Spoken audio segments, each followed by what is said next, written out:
Charlie Kirk once made a chilling prediction. He said that if he ever spoke out against Israel, they would kill him. Not just smear him, not just cancel him, kill him. And he tied that threat directly to his America First values.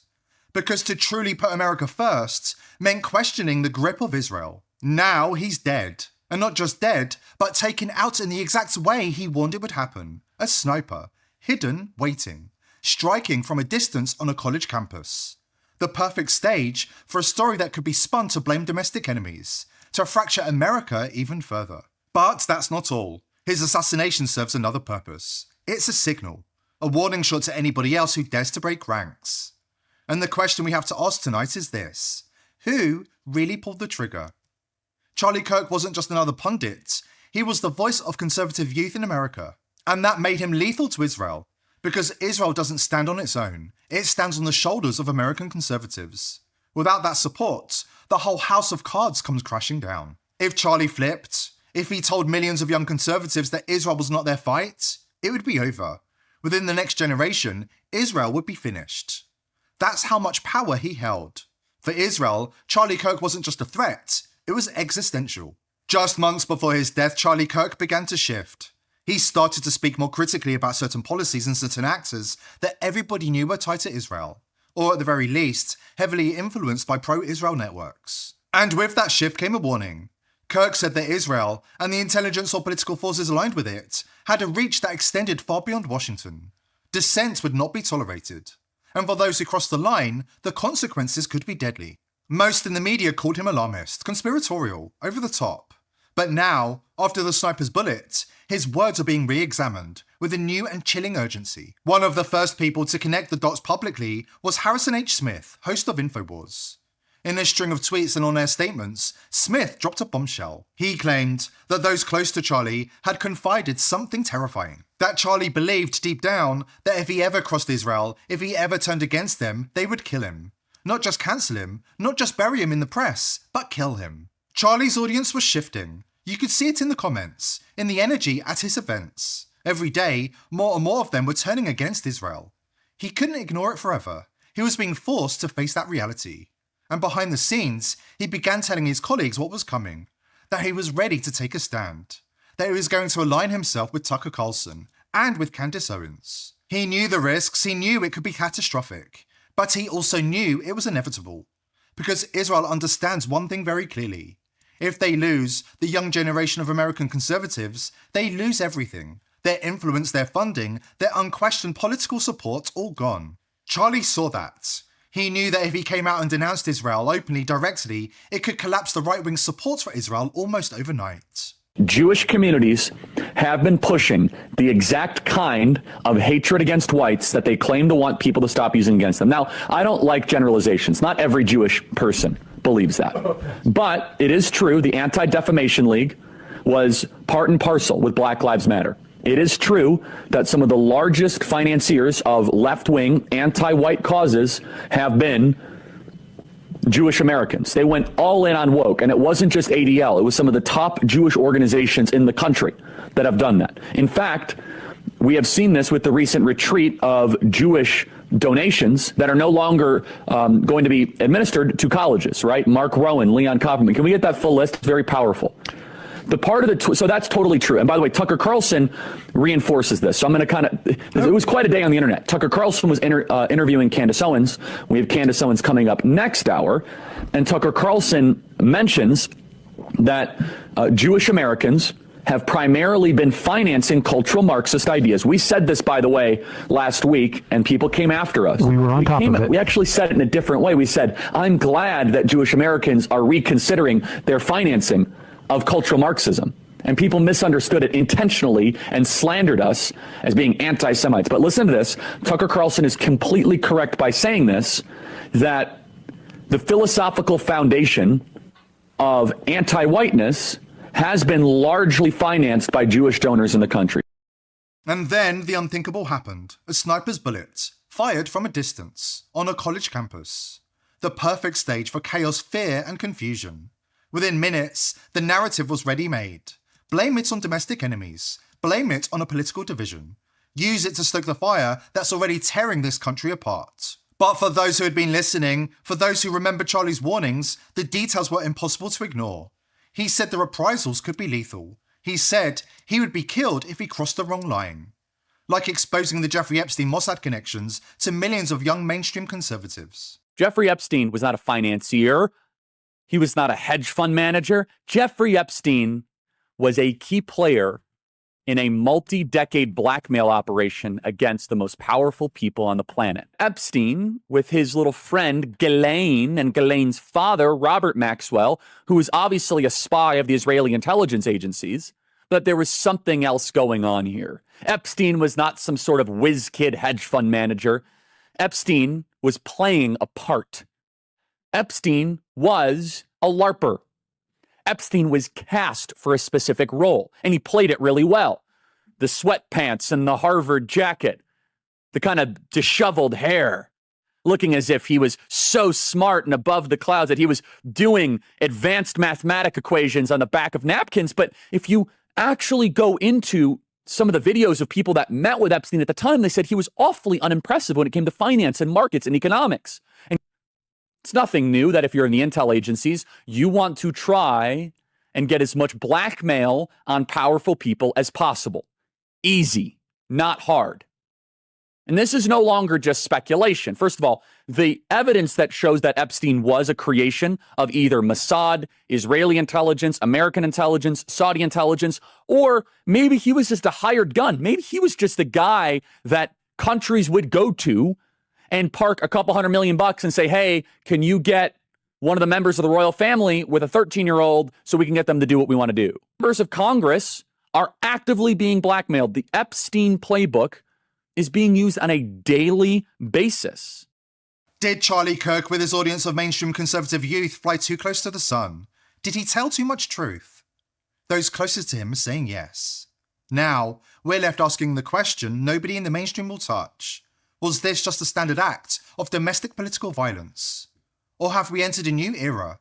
One in which America's handlers begin taking drastic action to keep the country on its leash. According to multiple experts, this wasn't random. It wasn't sloppy.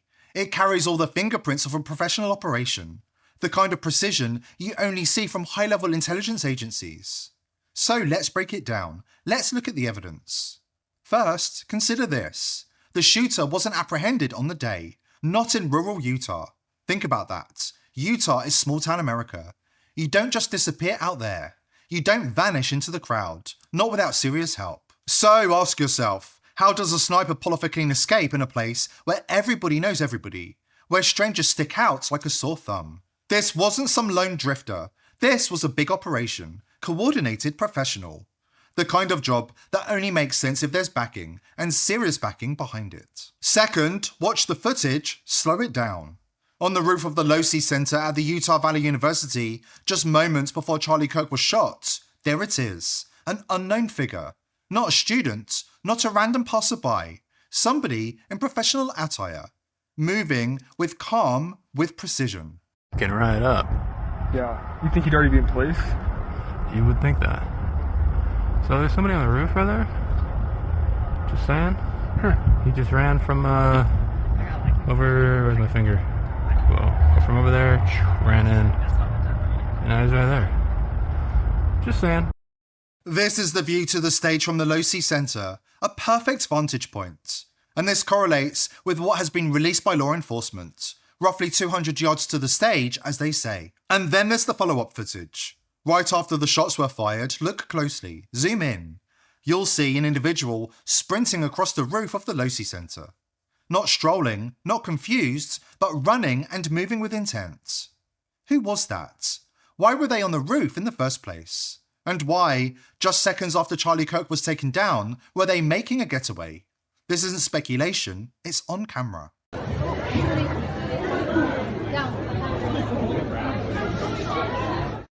And then the close-up in slow motion, unmistakable.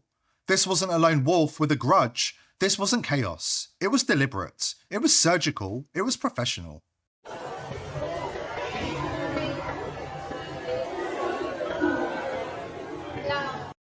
To those who've studied it, the conclusion is obvious. This has all the hallmarks of a high-level intelligence operation. And then there's the final piece, the man on the ground, black trousers, white shirt, cap pulled low. Watch closely. He touches the brim of his cap, and then the hand signal, quick and precise, like a baseball coach calling a play.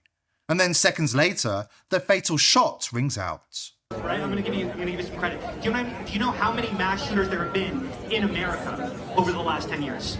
Counting or not counting gang violence? That sure as hell doesn't look random. That's coordination. This assassination feels eerily like JFK. A shot from a distance, confusion, a ready-made narrative. And behind it all, the question of who benefits. Because hits like this don't happen in a vacuum. Somebody planned it, somebody coordinated it, and somebody gained from it. Whoever it was, the objective was clear. Silence Charlie Kirk and send a message. And until we expose the planners, the hidden hands behind the shooter, the ones shaping the story, the ones who'll provide a patsy to be paraded before the normies and vilified, how can anyone talk about safety in America with a straight face? And now shift your gaze back in time. Remember the attempt on Donald Trump's life, the Butler, Pennsylvania rally last summer? Well, now there's new video raising serious questions. Footage showing what appears to be very similar signals, hand gestures, subtle cues being sent by somebody standing close to the president. The resemblance to what we just saw in the Charlie Kirk shooting is uncanny, and it forces the question, are we looking at isolated events, or the same playbook run again and again? Yeah, look, there he is. Because we have millions and millions of people in our country that shouldn't be here. On top of the roof, over there. We have criminals, we have drug dealers, we have people that should not be here. Right on the roof. It's much tougher than it happens. Right on the roof. And look what happened to our country. Probably 20 million people. And you know, that's a little bit old, that chart.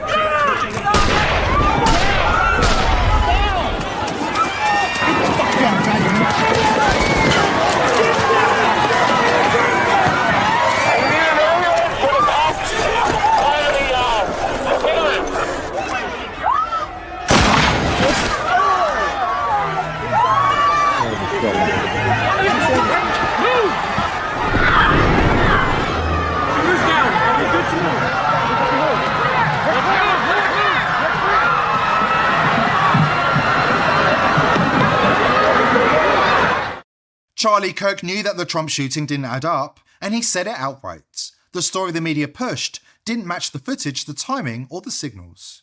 He saw the same patterns that we're seeing now, and that made him dangerous. Because once you start connecting those dots, you realize these events aren't random. They follow a script, a playbook. And Charlie was starting to pull on that thread. So here's new reports. I just talked to a couple senators who received a confidential briefing.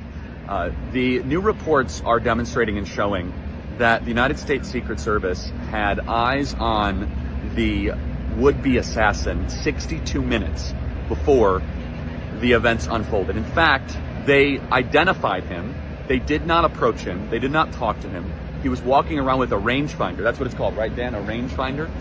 And a backpack. Nobody confronted him. Then 18 minutes before the shooting occurred, they lost sight of him.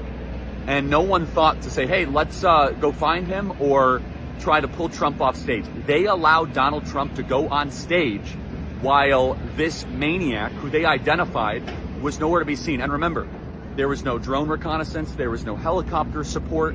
The building was already identified as being a potential threat, and yet he's able to pull out a ladder from his car, go on the ladder on the top of the roof, pull out his rifle, set up his shot, and the counter sniper team doesn't even see him, even though they have the higher ground and the vantage point, and nobody during all of this says, get the protectee off stage, get Donald Trump off stage, get Donald Trump off stage.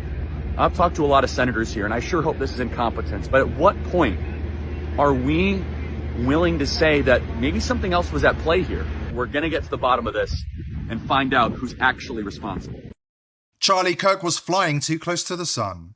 He wasn't just questioning narratives, he was threatening to expose them. And for somebody in his position, the spokesman for America's conservative youth, that was a risk the system couldn't afford. Always remember the golden rule of political assassinations. Don't ask how, ask who benefits.